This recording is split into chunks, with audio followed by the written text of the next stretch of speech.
Semangat membara, tak kenal menyerah, Tridharma selalu siap sedia. Di mana kami berada, merah putih selalu di dada. Yang saya hormati dan saya muliakan pada yang hari ini, Barreskrim Polri dalam hal ini Direktorat Tindak Pidana Ekonomi Khusus akan melakukan konferensi pers terhadap hasil yang telah didapati oleh Direktorat Tindak Pidana Ekonomi Khusus tersebut. Kita ketahui bersama, rekan-rekan sekalian, masalah pinjaman online ilegal ini telah sangat-sangat membuat keresahan di masyarakat. Kita ketahui bersama telah banyak korbannya, termasuk juga ada korban yang akhirnya harus bunuh diri karena begitu derasnya ancaman yang diterima oleh korban oleh pihak-pihak yang tidak bertanggung jawab ini. Oleh karena itu tentunya Polri terus berupaya secara optimal, berupaya keras untuk dapat menangani pinjaman online ilegal ini. Berusaha keras bagaimana aktivitas ilegal ini betul-betul tidak terjadi lagi di tengah-tengah masyarakat. Polri terus mendalami bagaimana modus operandi yang dilakukan oleh pihak-pihak yang tidak bertanggung jawab. Kita ketahui bersama ada kasus di Wonogiri ketika korbannya harus bunuh diri ya, karena begitu derasnya ancaman dari pihak-pihak yang tidak bertanggung jawab dalam hubungannya dengan pinjaman online ilegal. Polri menyelidiki, mendalami dan mendapatkan informasi bahwa dari korban yang bunuh diri ini ternyata memiliki pinjaman pada 23 aplikasi, di mana aplikasi tersebut dikelola oleh Koperasi Simpan Pinjam Solusi Andalan Bersama. Jadi Koperasi Simpan Pinjam Solusi Andalan Bersama ini memiliki paling tidak 23 aplikasi ya, yang merupakan pinjaman online ilegal dengan modus satu. Koperasi Simpan Pinjam memiliki banyak aplikasi pinjaman online yang ilegal.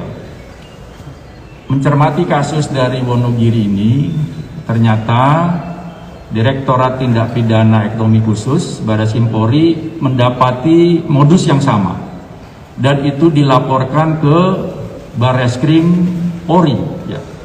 Itu dengan nomor LP 0477 8 Romawi SPKT _Barreskrim tanggal 10 Agustus 2021. Ini memiliki modus yang sama dengan kasus di Wonogiri.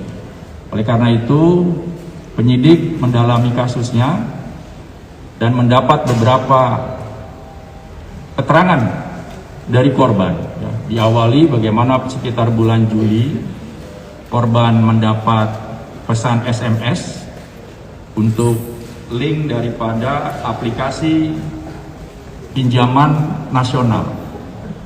Korban berusaha dan membuka aplikasi tersebut, membaca di sana menawarkan pinjaman secara online dan tertarik, dan korban memenuhi persyaratannya ya, dengan pinjaman sekitar 1,2 juta rupiah dengan tenor itu cukup panjang, 91 hari sampai 140 hari, bunga rendah. Ini biasa hal-hal yang bisa membuat masyarakat tertipu. Ternyata setelah menyetujui, masuk ke rekening korban ini banyak sekali pinjaman. Itu ada tidak satu, ternyata ada 8 pinjaman. Setelah didalami, 8 aplikasi pinjaman ini dikelola oleh Koperasi Simpan Pinjam pinjaman nasional. Ya. Karena kaget korban dan sudah mulai ada pemerasan, sudah mulai ada pengancaman, korban melapor ke Barreskrim Polri. Ini kira-kira kronologisnya nanti akan apa dan bagaimana secara detail akan disampaikan oleh Direktur Tindak Pidana Ekonomi Khusus Brigjen Pol Helmi Santika. Mungkin silakan Pak Direktur.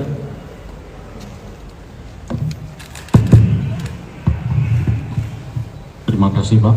Assalamualaikum warahmatullahi wabarakatuh. Selamat siang, salam sejahtera bagi kita sekalian. Langsung saja. Lanjutkan apa yang disampaikan oleh Pak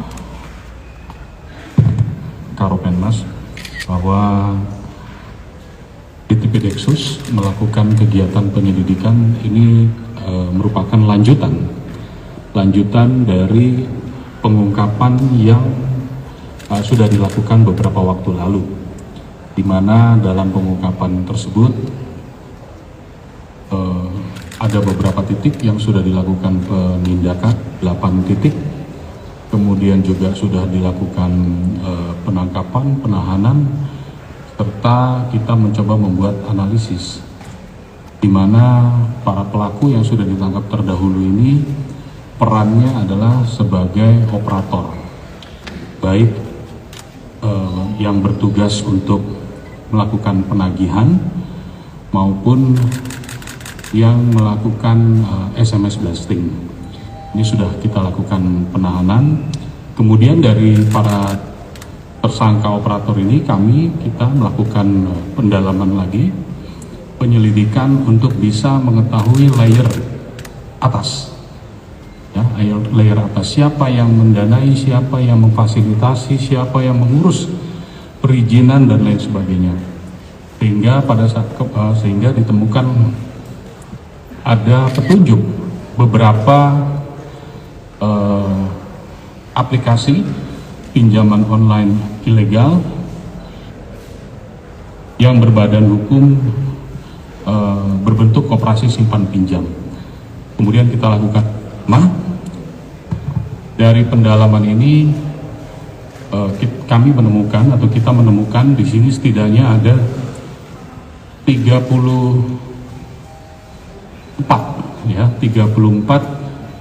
pinjol ilegal atau koperasi berbentuk koperasi simpan pinjam yang juga diduga fiktif. Pada saat yang bersamaan juga pada waktu itu kita mendengar ada peristiwa yang terjadi di Wonogiri. Kemudian secara paralel tim berangkat ke Jawa Tengah, ke Wonogiri untuk bisa mengumpulkan data-data, mengumpulkan informasi, karena informasinya korban terlibat dengan pinjol. Setelah dilakukan pendalaman ternyata betul bahwa setidaknya ada 23 pinjol yang terkait dengan korban yang di Wonogiri. Dari korban yang di Wonogiri tadi, akhirnya kita bisa melakukan pendalaman dan melakukan penangkapan kepada 3 orang. 3 orang yaitu Saudara JS, kemudian Saudara DN, dan Saudara SR. Ini ketiganya sudah kita lakukan penangkapan dan penangkapan. Adapun peran-peran dari ketiga tersangka ini adalah yang pertama Saudara JS ini peran untuk mencari, merekrut,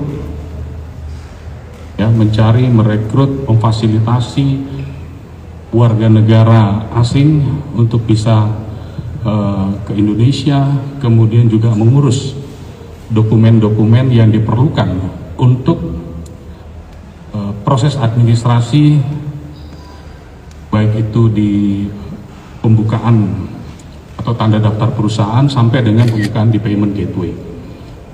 ini tersangka JS. Sedangkan tersangka yang lainnya, dua tersangka yang lainnya ini adalah yang digunakan sebagai direktur maupun pembantu-pembantu lainnya. Dari pengembangan atau dari penindakan ini, jajaran Ditipideksus berhasil mengamankan barang bukti sejumlah banyak ya, berupa dokumen. Ini ada akte pendirian KSP Solusi Andalan Bersama, kemudian dokumen-dokumen pendirian KSP yang lainnya, kemudian perjanjian kerjasama dengan payment gateway ya. Jadi satu payment gateway bisa melakukan perjanjian kerjasama dengan beberapa pinjol, kurang lebih seperti itu. Kemudian handphone, kemudian beberapa kartu ATM, buku tabungan, kemudian juga kartu NPWP ya, kartu NPWP. Dari hasil koordinasi kami dengan teman-teman dari pajak, kartu NPWP itu dibuat rata-rata di bulan Mei 2020. Namun sampai dengan saat ini tidak dilanjutkan dengan memberikan tanda daftar perusahaan dan update informasi yang lain. SPT-nya pun tidak pernah. Jadi pendapat kita bahwa ini digunakan untuk melengkapi prasyarat untuk bisa mendapatkan payment gateway. Kami juga melakukan penyitaan terhadap uang diduga hasil kejahatan. Ini total ada 21 kurang lebih ya, 21 miliar rupiah yang kita sita dari rekening atas nama Koperasi Andalan Bersama. Rekan-rekan sekalian, dari hasil pendalaman ternyata selain satu KSP, satu Koperasi Solusi Andalan Bersama yang dibuat oleh tersangka JS, bukan ada sejumlah 95 KSP lain yang dibuat oleh tersangka JS, dan ini semuanya fiktif. Ini nanti kita akan koordinasikan dengan kementerian terkait untuk proses perizinannya, namun informasinya ini adalah fiktif. Kemudian untuk memudahkan proses penyelidikan dan pengembangan kepada kasus lainnya atau mungkin penangkapan terhadap pelaku pinjol ilegal lainnya, kami juga sudah menyiapkan hotline yang bisa diunduh, mungkin bisa digunakan oleh masyarakat untuk berbagi informasi, memberi informasi, juga mungkin untuk mengetahui update terkini dari pelaksanaan pengungkapan pinjol ini. Oh, di atas itu ada. Itu hotline-nya, termasuk gramnya juga ada, jadi bisa dimanfaatkan ya. Sampai di sini mungkin ada yang ingin ditanyakan, silakan. Silakan rekan-rekan, mungkin ada yang ditanyakan ke Pak Direktur, silakan Mas. Ditanya kan ada sempat itu katanya dapat dana dari asing untuk ilegal, itu perkembangannya seperti apa?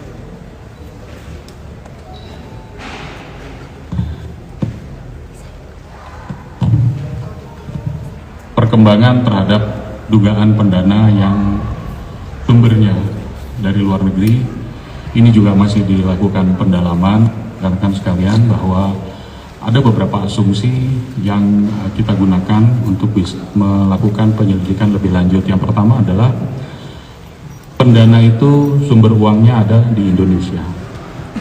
Yang kedua, pendana sumber uangnya atau orangnya ada di luar negeri. Kenapa kami sampaikan begini? Karena dari beberapa kegiatan penyelidikan yang kita lakukan, diketahui ada beberapa yang adalah sebagai remittance. Remittance ini legal berdasarkan tentuan dari Bank Indonesia. Namun tugasnya atau kewenangan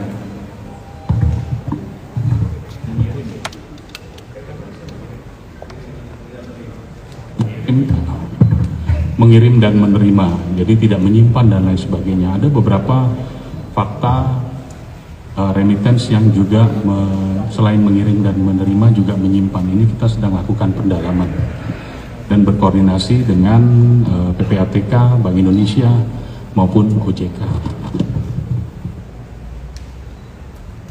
Baik, yang lain, Makal?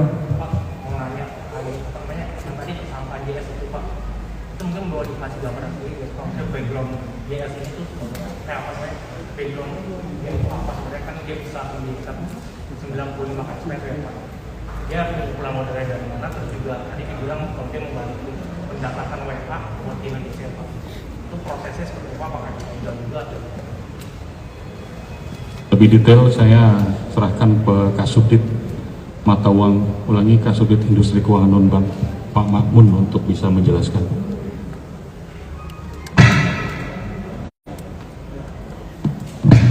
Terima kasih Jero. Jadi tersangka CS ini berhubungan dengan pihak luar juga.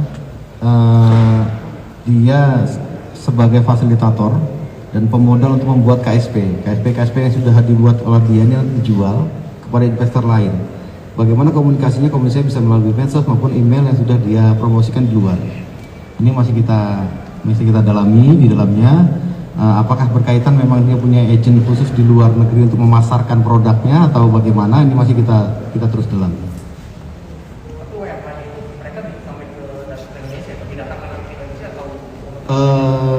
Jadi begini, KSP ini nanti oleh yang bersangkutan itu dijual oleh kepada WNA yang akan menjadi investor pinjolnya. Nah ini nanti dirubah, makanya masih kita dalami karena kan ada banyak sekali, ada 90-an KSP dan ini sebagian besar sudah dirubah kepemilikannya, makanya masih kita terus dalamin supaya kita bisa dapat sebetulnya pemodal ini masih ada di Indonesia atau sudah di luar. Ya. Cukup. Baik, yang lain? Ya, silakan.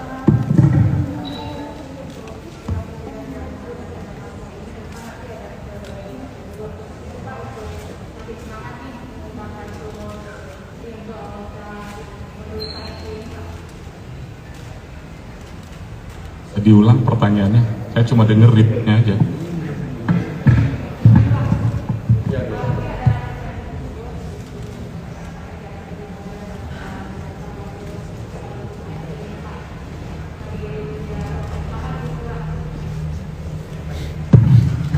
Alhamdulillah sampai dengan saat ini tim kami di TV Dexus dan seluruh jajaran Polda masih semangat. Ada atau tidak ada reward, insya Allah akan dilakukan sebaik-baiknya. Kita yakin bahwa apapun apabila dilakukan secara dengan tulus ikhlas pasti akan mendapatkan balasan yang setimpal. Anggap saja ini sebagai ibadah. Baik, yang lain? Ya, Mbak Laili. Ya, silakan. Tuhan tidak tidur, semua ada jalannya, setiap orang ada jalannya dan setiap jalan ada orangnya.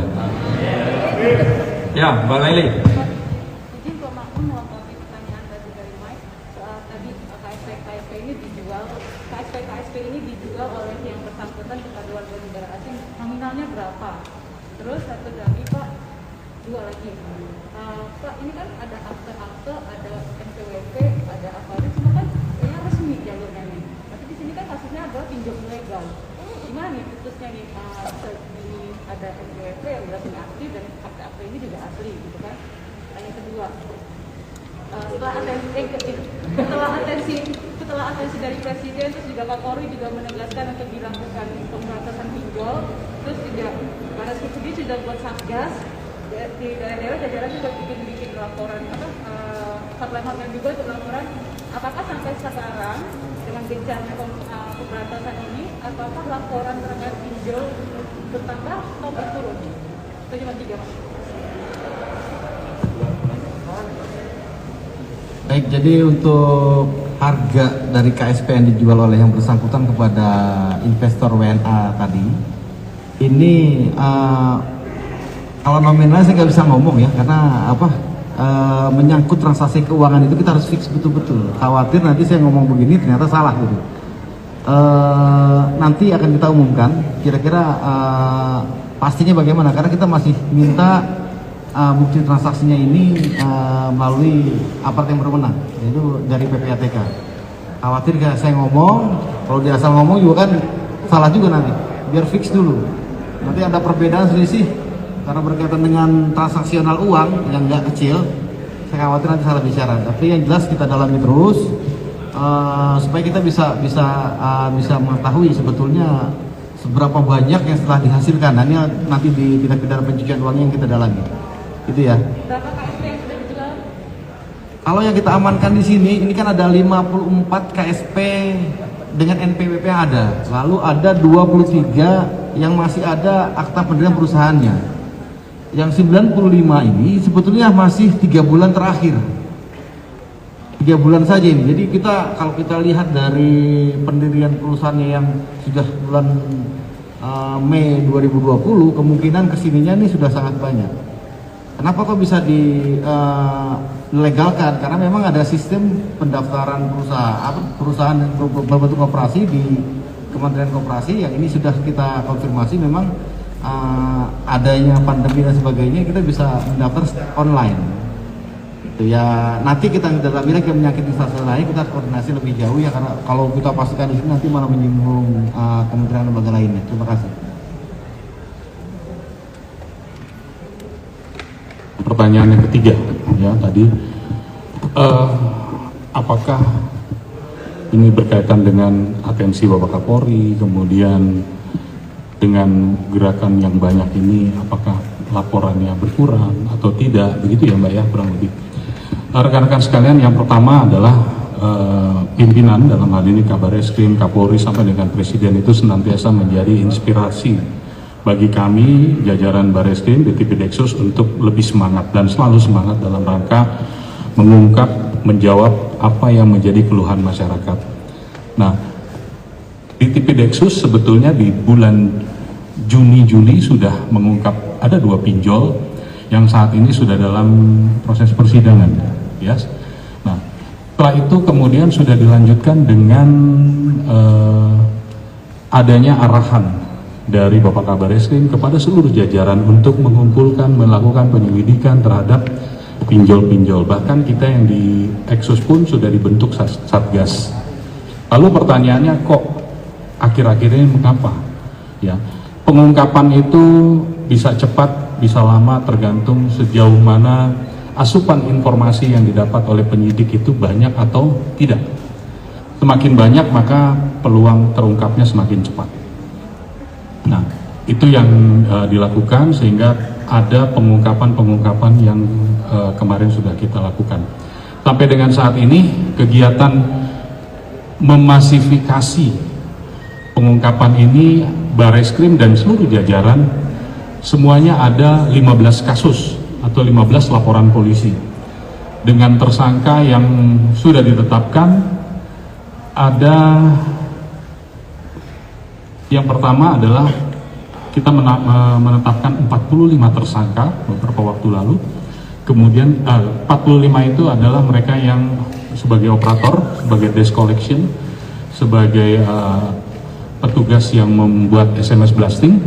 Kemudian kita lakukan pengembangan. Dari pengembangan itu kita menetapkan 8 orang tersangka. Dan terakhir teman-teman di Polda Kalsel sudah mengamankan 13 orang. Ini sedang dilakukan pendalaman oleh teman-teman di Polda Kalsel, termasuk 1 orang WNA yang diduga sebagai pendana ini juga sedang dilakukan pendalaman. Jadi sudah sedemikian jumlah tersangka yang dilakukan penangkapan.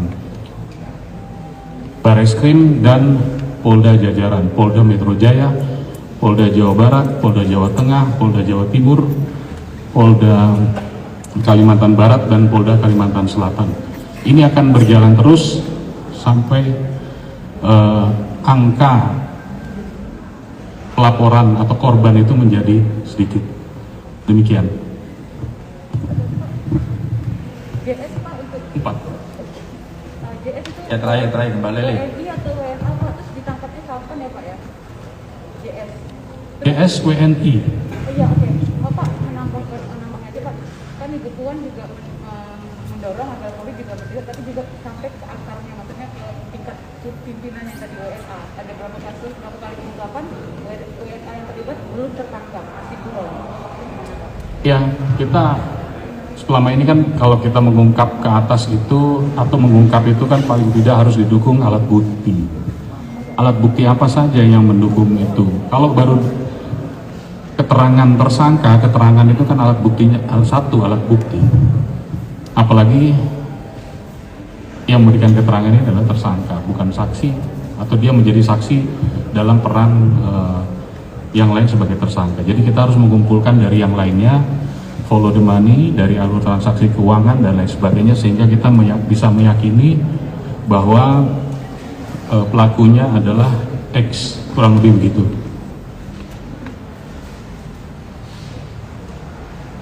Masih ada lagi? Makanya dari pinjol-pinjol itu berapa jumlah nasabah dari pinjol-pinjol yang ditangkap itu, terus habis itu jika yang sudah terlanjur pinjam itu bagaimana, apakah tidak usah harus bayar utangnya atau bagaimana?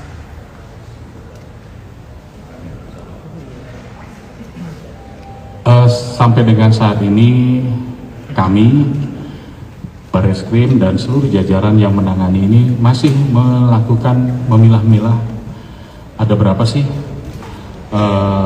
laporan atau ada berapa sih peminjam yang tercatat dan terdata. Kenapa? Karena kita juga masih sedang dalam mengeksplor perangkat elektronik yang kita sita, dan ini kan belum keluar, sehingga kita belum bisa menyimpulkan bahwa satu KSP punya peminjam sekian banyak. Bayangkan, ini saja tadi yang sudah disampaikan ada 95 KSP fiktif. Satu-satu nanti akan kita pilah-pilah. Terus yang kedua apa? Itu nasabah yang sudah pinjam di KSP yang ditangkap ini, apakah harus bayar utangnya atau gimana gitu? Saya mengutip apa yang disampaikan oleh Menko Polhukam, bahwa pada prinsipnya adalah hubungan keperdataan, merupakan hukum yang berlaku di antara mereka. Tetapi karena dimulai dari sesuatu yang ilegal, nah contoh ini kan ilegal semua, ya, memulai dari sesuatu yang ilegal, menurut beliau, maka perjanjian itu pun menjadi tidak sah, sehingga tidak memiliki kewajiban untuk membayar. Kalau kemudian ada upaya intimidasi dari pinjol-pinjol ilegal tersebut, maka masyarakat jangan ragu untuk melapor di Polsek, Polres, Polda maupun Bareskrim, atau bisa menghubungi nomor hotline yang sudah disiapkan tadi. Baik, saya rasa cukup rekan-rekan sekalian. Yang pastinya adalah Polri terus berupaya keras bagaimana praktek-praktek ilegal dengan pinjaman online ilegal ini dapat dituntaskan, sehingga betul-betul keresahan masyarakat di tanah air ini bisa tertangani dengan baik. Dan untuk penanganan pinjol ini, Polri telah membuka hotline, yaitu di WA dengan nomor 812 100 19202. Kemudian juga di Instagram dengan akun Satgas Pinjol Ilegal. Ini dua hotline yang dibuka oleh Polri yang bisa dimanfaatkan oleh masyarakat apabila ada hal-hal yang berkaitan dengan pinjaman ilegal, bisa menyampaikan aduannya pada hotline tersebut. Terima kasih rekan-rekan sekalian atas segala perhatiannya. Wassalamualaikum warahmatullahi wabarakatuh. Selamat siang, salam sehat untuk kita semua. Terima kasih.